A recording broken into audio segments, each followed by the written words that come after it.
말씀을 나누겠습니다. 올해가 한국교회에 복음이 들어온 지 140년이 되는 좀 의미 있는 한 해입니다. 그런데 그런 의미 있는 한 해에 요즘 한국교회에는 좋은 소식이 들려오기보다는 여러 가지 좀 부정적인 이슈들로 인해서 한국교회가 여기저기 구설수에 오르는 일들이 여기저기 매스컴을 통해 들려오고 있습니다. 여러분들도 아마 다 보실 텐데요. 참 안타깝습니다. 그로 인해 우리 교회가 전하는 복음은 분명 말 그대로 복된 소식인데 그것을 듣는 자들에게 복이 되지 못하고 오히려 그 복음이 어떻게 됩니까? 소음처럼 취급을 받는 것이 오늘날의 한국교회의 안타까운 현실인데요. 근데 그것이 여러분 비단 문제의 중심에 선 몇몇 교회들과 그런 성도들만의 문제일까요? 저는 우리에게 익숙한 오늘 이 요나 이야기를 통해서 오늘의 교회와 성도들에게 주시는 하나님의 음성을 여러분과 좀 듣기를 원합니다. 오늘 본문은 요나가 아수르의 수도 니느웨로 가서 회개를 선포하라 라는 여호와의 명령을 따르지 않고 니느웨가 아니라 어디로 가죠? 다시스로 가는 도망하는 배가 하나님이 내리신 큰 풍랑을 만나서 거의 깨지게 된 지경에 이르게 된 장면을 담고 있습니다. 4절에 보면 여호와께서 큰 바람을 바다 위에 내리셨다. 바다 가운데 큰 폭풍이 일어나 요나가 탄 배가 바다 한가운데서 파선할 위험을 당하고 있다라고 표현하고 있는데요. 성경의 표현대로 그대로 하면 배가 거의 깨지게 된 상황입니다. 이런 위급한 상황에서는 그 배의 선장의 역할이 아주 중요하죠. 그 배의 선장이 중요한 결정을 내리고 배를 살리기 위해서 자신들이 운송하고 있던 모든 물건들을 포기하기로 합니다.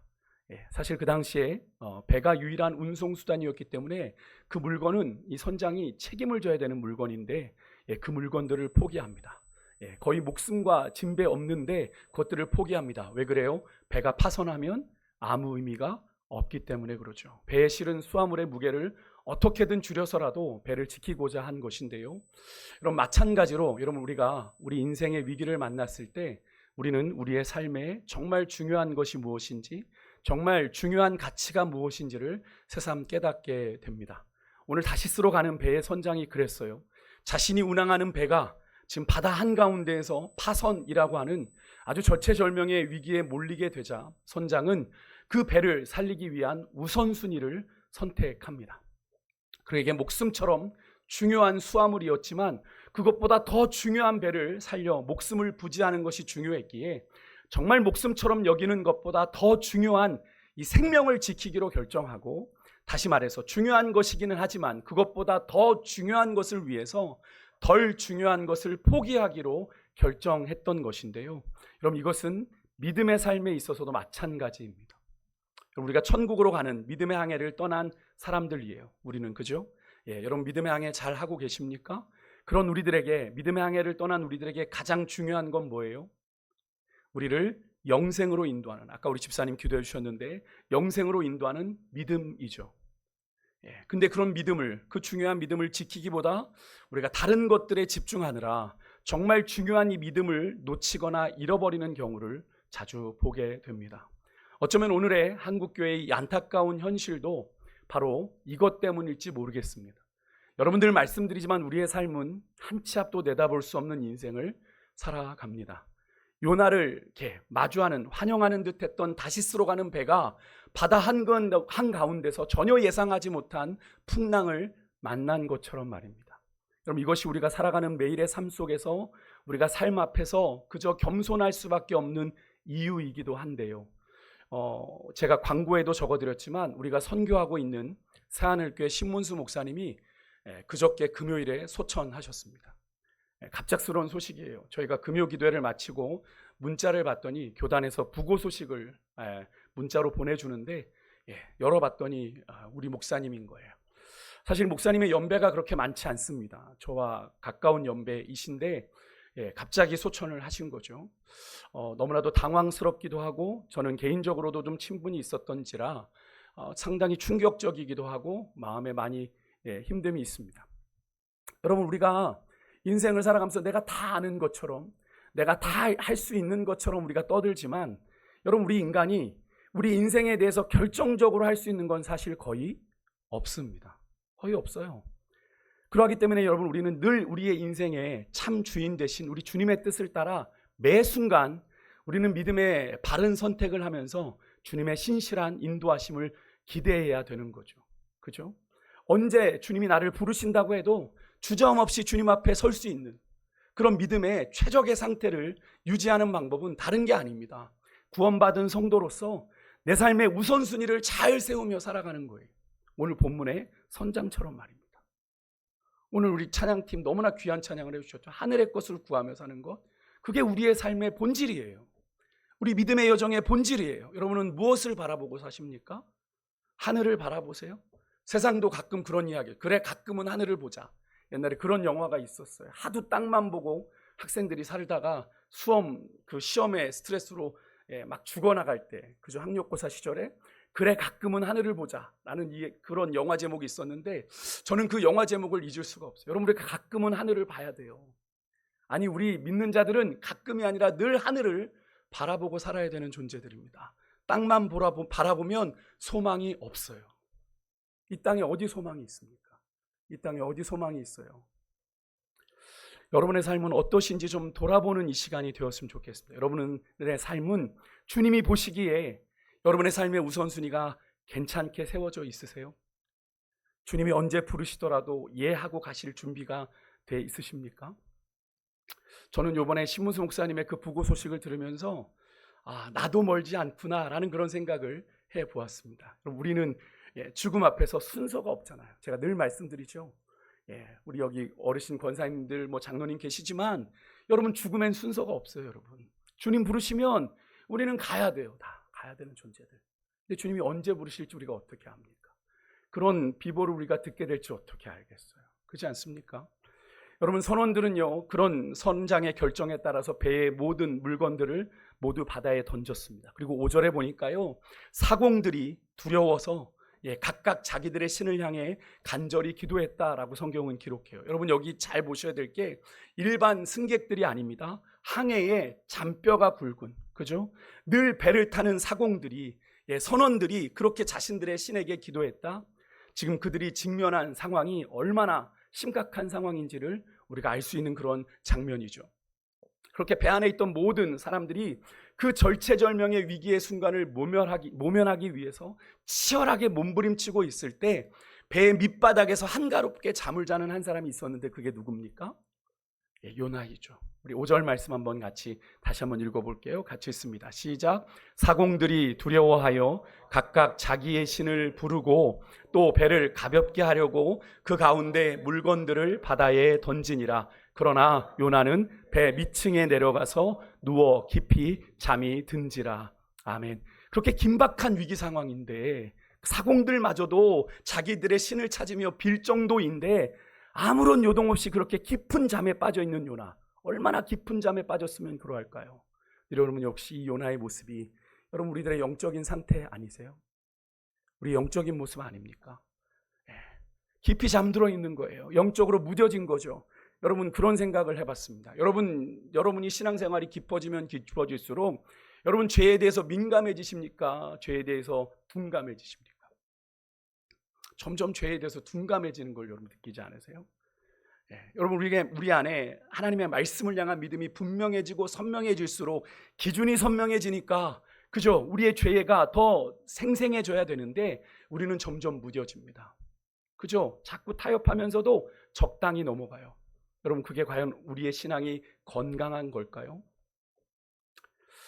여러분, 혹시 요나처럼 그 배 밑에 들어가서 깊이 잠든 것처럼 우리의 신앙의 상태가 그런 가운데 있지 않은지 여러분들 한번 점검해 보십시오. 여러분, 그런 요나를 발견한 선장이 그에게 이렇게 말해요. 오늘 중요한 말씀인데 6절 함께 읽겠습니다. 같이 읽습니다. 시작. 자는 자여 어찌함이냐, 일어나서 내 하나님께 구하라. 혹시 하나님이 우리를 생각하사 망하지 않게 하시리라. 아멘. 여러분, 지금 무슨 상황인 거예요? 세상이 하나님의 선지자를 꾸짖고 있는 장면입니다. 교회가 세상의 질책을 받고 있는 장면이에요. 사실 오늘 한국교회의 모습이 오늘 본문의 바로 이 상황과 많이 유사하지 않습니까? 나라가 이런데 한국교회요, 기도하지 않고 뭐하고 있느냐고. 여러분, 세상이 우리 교회를 꾸짖고 있는 것 같지 않으세요? 사실 나라를 위해 함께 모여 기도하자는 좋은 뜻으로 시작된 여러분 국회 조찬 기도회가 부정청탁의 장이 되어버리면서 교계에서도 이 국회 조찬 기도회를 폐지하자 하는 말이 나오고 있다고 합니다. 더욱 가슴이 아픈 건 뭔지 아십니까? 한국교회의 위상이 그래도 진리를 외친다고 한국교회를 대한민국을 바르게 진리 가운데 인도했다고 하는 한국교회의 위상이 지금 여러분 한창 매스컴에 오르내리는 우리가 사입이라고 이단이라고 손가락질했던 신천지와 통일교급으로 추락해버리고 말았다는 사실이에요. 여러분 다름을 느끼십니까? 우리는 다르다고 항변할지 모르겠어요. 그들이 섬기는 건 교주다, 사입이다. 정말 하나님이 아니니까 우리는 다르다 라고 한국교회와 성도들이 항변할지 모르겠습니다만, 여러분 한국교회가 믿는 하나님이 진정 살아계신 하나님이요, 우리의 인생을 주관하시고 역사를 주관하시는 하나님이라면 한국교회는 그렇게 부정한 권력에 청탁을 하거나 기대면 안 되는 것 아니에요? 여러분 그럼에도 불구하고 그런 선택을 우리가 했다는 건 뭘 의미합니까? 스스로 하나님의 하나님 되심을 부정한 꼴이죠. 하나님의 하나님 되심을 스스로 부정한 거예요.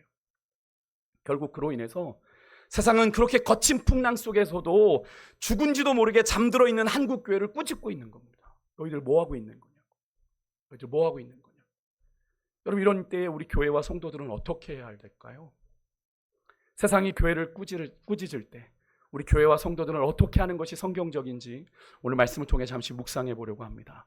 오늘 본문에 이렇게 배가 잘 항해하던 배가 파선할 위험에 빠진 이유가 뭡니까? 너무나 잘 아시죠? 저 큰 성읍 니느웨로 가서 그것을 향해 외치라 라고 하는 하나님의 말씀에 불순종한 요나의 불순종 때문이죠. 요나는요 니느웨 백성을 미워하는 마음에다가 유대인만 구원받아야 된다, 저런 이방 민족은 안 돼 라고 하는 편협한 신앙에 빠져서 니느웨의 반대 방향이 있는 다시스로 가는 배를 탔어요. 하나님의 뜻을 거스르는 표현이죠. 여러분 왜 요나가 니느웨 백성들을 미워했습니까? 잘 아시죠? 니느웨는 당시 북이스라엘의 정적이었던 아수르의 수도였습니다.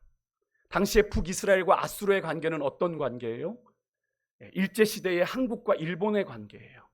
그러니까 생각만 해도 분이 나요. 그냥 우리가 일본하고 뭐 축구만 해도 그죠? 우리 안에 반일 감정이 막 올라오잖아요. 그렇게 생각하시면 된 겁니다. 그런 민족적인 아픈 상처로 인해 요나는 니느웨 백성을 미워했던 겁니다. 그래서 요나는요 니느웨 사람들이 자기가 외치는 소리를 듣고 회개함으로 하나님의 구원을 받는 것이 싫었어요. 거기다가 유대인만 구원받아야 한다고 했던 그 잘못된 선민의식이 요나로 하여금 어떻게 해요? 자기 사명과 선지자로서의 자기 사명과 다른 길을 선택하게 했던 겁니다.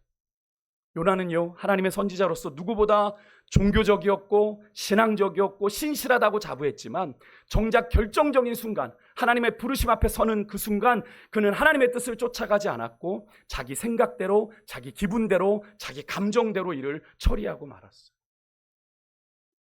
하나님을 대변하고 있다고 생각했던 선지자 요나, 하지만 실제로는 하나님의 뜻이 아닌 자기 마음대로 자기 뜻대로 행하고 있었던 걸 우리가 보게 되는데요. 근데 여러분 이런 요나의 모습이 꼭 하나님의 뜻과는 전혀 다른 삶을 내 마음대로 살고 있으면서 자기 신앙이 누구보다 옳다고 누구보다 좋다고 착각하는 여러분 그런 그리스도인들의 모습과 같지 않습니까? 혹시 여러분 그런 그리스도인들의 모습에 우리는 예외일까요? 2023년에 기독교 윤리 실천 운동 본부가 만 19세 이상의 우리나라 남녀 1,000명을 대상으로 조사해 발표한 2023년 한국교회의 사회적 신뢰도 여론조사가 있습니다. 이 여론조사는 3년, 4년에 한 번씩 거행되는데요. 이 여론조사에 따르면요, 여러분 우리나라 국민의 21%만이 한국교회를 신뢰한다 라고 얘기했고요. 74%가 정확하게 나는 신뢰하지 않는다라고 밝혔어요. 그런데 여러분 이 통계가 더 심각한 건 뭔지 아십니까? 신뢰한다고 밝힌 21%의 중에 개신교인들이 있고요. 또 종교를 가진 사람들을 빼고 무종교인들, 종교가 없는 사람들만 따로 떼어놓고 보면 한국교회 신뢰도가 어디까지 떨어지냐면 11%까지 떨어져요. 그럼 사실상 무종교인들은 우리가 잠재적으로 복음을 전파해야 되는 대상들이지 않습니까? 그런 무종교인들에게 한국교회가 어떤 신뢰를 받고 있어요? 굉장히 낮은 신뢰를 받고 있다라는 걸 우리가 알 수 있죠. 또 이런 질문도 던졌습니다. 기독교인의 말과 행동에 믿음이 가느냐? 여러분 어떤 결과 나왔을 것 같으세요? 그래도 믿어주겠지? 여러분 한국교회 신뢰도와 거의 비슷합니다. 20.6%만이 신뢰한다라고 이야기했고요. 75.2%는 신뢰하지 않는다라고 분명히 의사를 밝혔어요. 참 가슴 아픈 통계이지 않습니까? 2023년 코로나가 끝나고 바로 조사한 결과인데요. 이 기독교 윤리실천운동본부가 이것이 3년, 4년 아마 곧 있으면 또 한 번 조사가 일어나겠죠. 근데 이 통계가 계속 몇 년 사이로 반복됐을 때 교계 어른이신 할렐루야 교회 원로 목사님이신 김상복 목사님이 이런 말씀을 하셨던 게 제가 좀 기억이 나더라고요.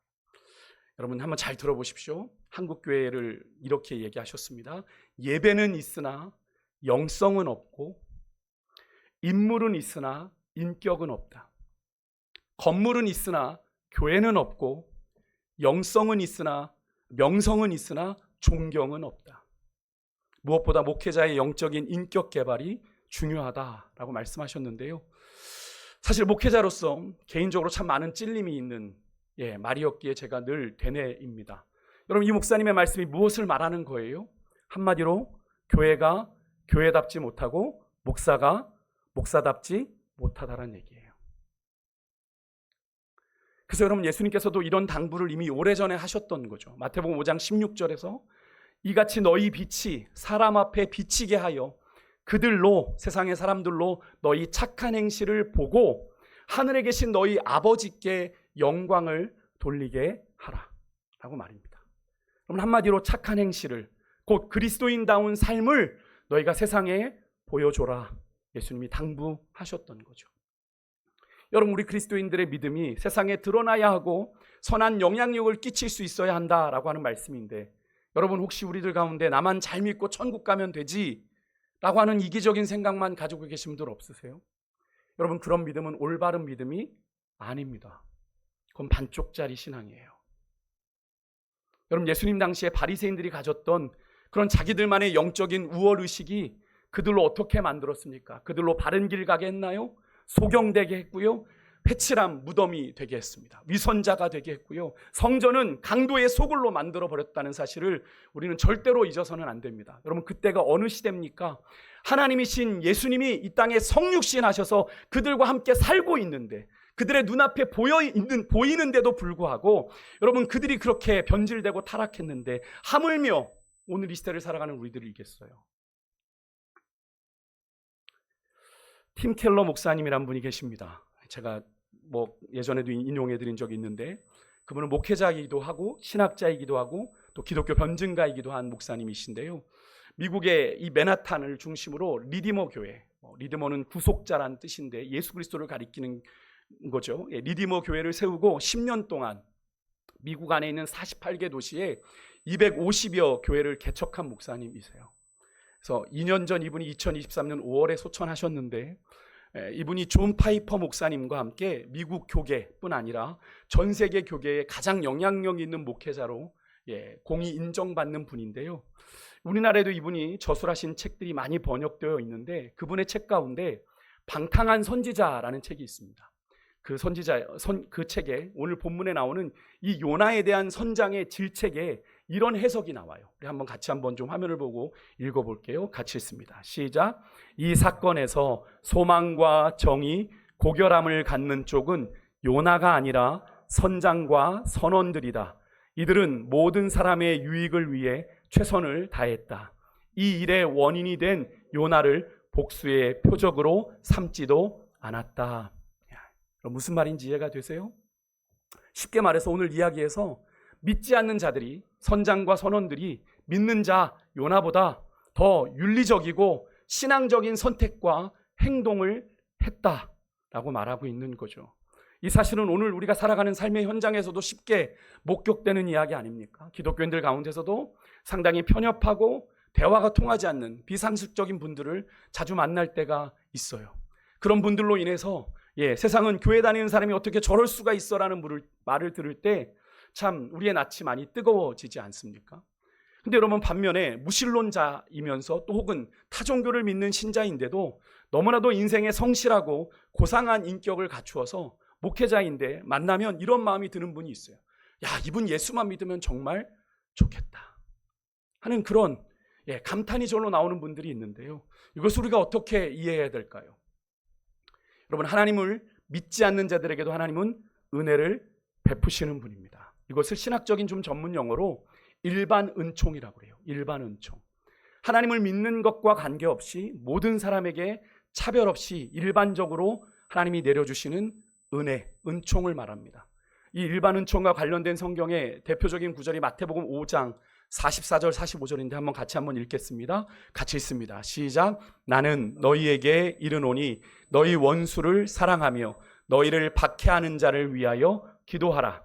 이같이 한즉 하늘에 계신 너희 아버지의 아들이 되리니 이는 하나님이 그 해를 악인과 선인에게 비추시며 비를 의로운 자와 불의한 자에게 내려주심이라. 아멘.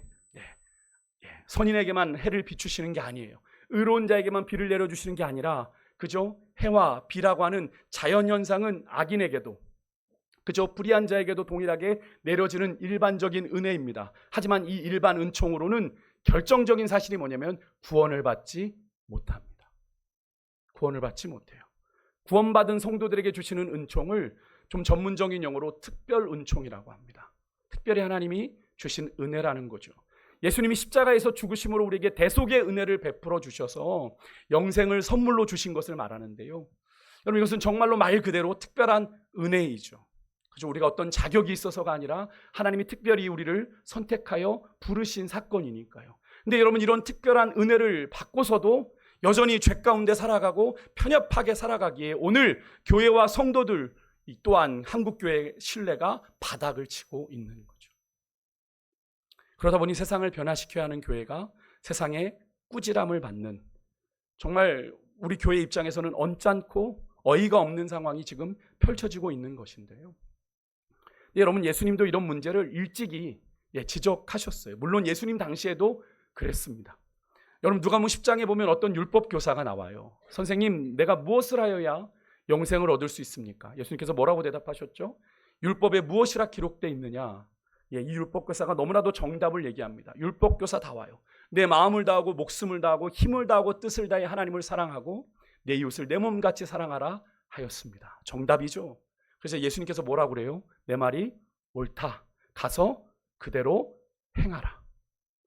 아는 것에서 끝나지 말고 가서 그대로 행하라 말씀하시자 이 예수님의 말씀을 들은 율법 교사가 자신의 의를 더 뽐내고 싶었어요. 그러면 누가 내가 이것을 행하려고 하는데 누가 저의 이웃입니까? 물었을 때 그 물음에 예수님이 하신 이야기가 뭐죠? 우리가 잘 알고 있는 선한 사마리아인의 비유예요. 그 이야기는 이러하죠. 아시는 분들도 있겠지만 모르시는 분들을 위해서 말씀을 드리면 예루살렘에서 여리고로 내려가는 어떤 사람이 강도를 만나요. 가진 것 다 빼앗기고 죽도록 맞게 되는데 마침 그 길을 제사장이 지나갑니다. 근데 그 사람을 보고 그냥 피하여 지나가 버려요. 또 이어서 거기를 레위인이 지나갑니다. 근데 제사장과 마찬가지로 그 사람을 보고 피해 지나가는데 이어서 누가 오죠? 그 길을 지나가던 사마리아 사람이 그를 보고 가엾게 여기고 그의 상처에 기름과 포도주를 붓고 상처를 싸매어주고 자신이 타고 온 나귀에 그를 태워 인근 주막으로 데려가서 밤이 새도록 돌봐주고 다음 날 여관 주인에게 2데나리온을 아껴주면서 그 사람에 대한 돌봄을 부탁해요. 그리고 혹시 여비가 더 들면 돌아와서 내가 갚아주겠다. 일면식도 없는데 여러분 같으면 그렇게 하시겠어요? 그러면서 자기 길을 떠나는 것이 그 이야기죠.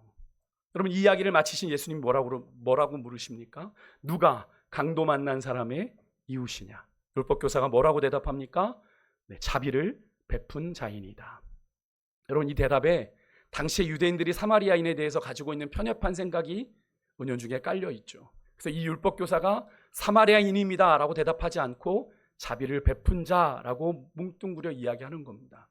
즉 여러분, 이 율법교사의 대답은 강도를 만난 사람을 보고도 지나친 제사장 레위인이 아니라 자비를 베푼 사마리아 사람이 이웃이다. 강도 만난 자의 이웃이라고 인정한 것이죠. 근데 여러분, 이것을 오늘날의 버전으로 바꾸면 이런 겁니다. 제사장 같은 목사, 레위 사람 같은 성도가 아니라 무신론자, 타종교인과 같은 사마리아 사람이 강도 만난 사람의 이웃이 되어 주었다라는 말이에요. 다시 말해서 비그리스도인들보다 사랑과 긍휼과 자비가 없는 그리스도인들의 모습을 보여주시는 게 이 비유의 또 한 단면이에요. 그렇다면 여러분, 이렇게 교회가 또 성도들이 세상의 꾸지람을 받을 때 우리는 어떻게 해야 되는 걸까요? 오늘 본문에서 요나는 선장의 꾸지람을 받았을 때 자는 자여 어찌함인가 라고 했을 때 어떻게 했습니까? 먼저 요나는 자기의 잘못을 인정해요. 그리고 하나님의 명령에 순종하지 않아 나 때문에 생긴 풍랑이니 그 불순종한 자신을 바다에 던지라고 요청합니다. 요나서 1장 9절과 10절, 우리 12절의 말씀을 연이어 읽겠는데요. 먼저 9절과 10절 한번 먼저 읽겠습니다. 같이 화면을 보고 읽을게요. 시작. 그가 대답하되 나는 히브리 사람이요.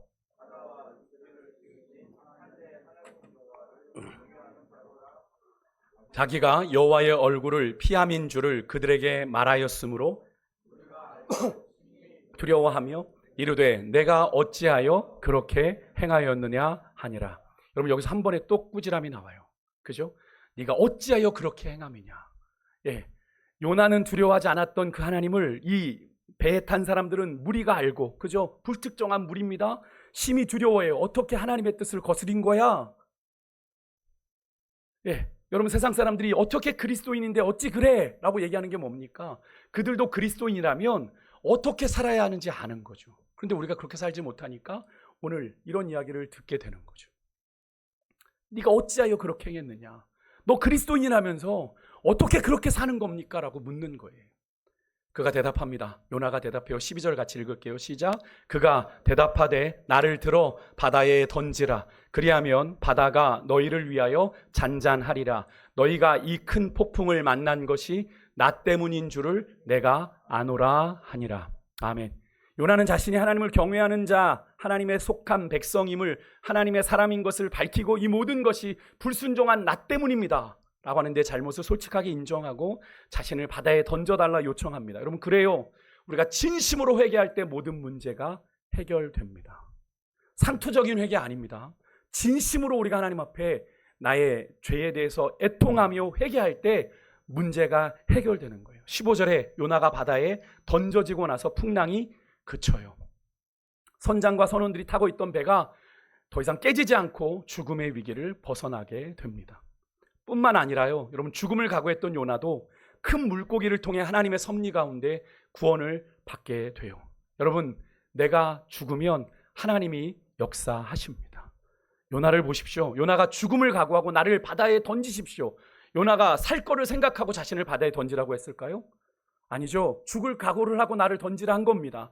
네, 포기한 거죠. 하나님 앞에 손 든 겁니다. 하나님은 그런 요나, 자신도 자기를 포기했는데 그런 요나를 하나님이 포기하지 않으시고 당신의 계획대로 요나를 사용하시고자 다시 살리시죠.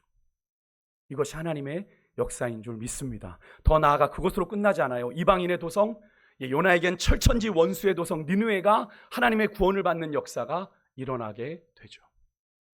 여러분, 3장 4절의 말씀처럼 요나가 가서 40일이 지나면 니느웨가 무너지리라. 요나의 선포를 들은 니느웨 백성들이 베옷을 입고 짐승까지 금식을 해요. 짐승까지, 가축들까지 짐승까지 금식하며 회개하는 것을 보신 하나님이 니느웨에 내리기로 한 재앙을 내리지 않으신 거죠. 여러분, 그렇습니다. 우리가 요나처럼 하나님의 말씀을 청종하지 않고 하나님의 구원에 무관심하고 또 우리가 행해야 될 최소한의 공공의 선에 무관심하며 강도 만난 자의 이웃의 어려움을 돌보지 않을 때 우리는 세상의 꾸지람을 듣게 돼요. 이것이 오늘 한국교회가 성도들이 직면한 현실이죠. 그렇다면 여러분, 이렇게 교회가 성도들이 세상의 꾸지람을 듣게 될 때 어떻게 반응해야 됩니까? 세상의 꾸지람을 듣고 세상과 싸우면 안 돼요. 세상과 싸우면 안 됩니다. 우리 잘못 아니야. 세상이 악해서 그래. 왜 우리만 가지고 그래? 우리를 공격하는 거지 라고 이야기하는 거예요. 여러분, 이런 말도 안 되는 이유로 여러분 세상과 싸우고 우기지 말아야 됩니다. 여러분, 왜 우리만 가지고 그래 얘기하는 순간 이미 우리는 그리스도인이길 포기한 거예요.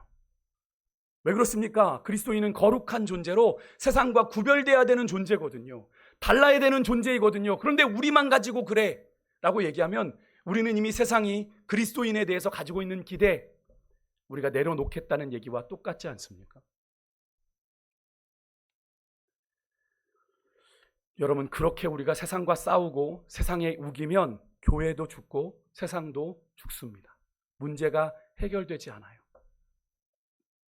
오늘 본문의 요나처럼 무엇보다도 우리가 우리의 잘못을 겸허하게 인정해야 됩니다. 내가 문제가 있었고 내가 잘못했음을 정직하게 인정해야 돼요. 개인이든 교회든 꾸지람을 듣고 맞습니다, 내 잘못입니다 라고 인정해야 돼요.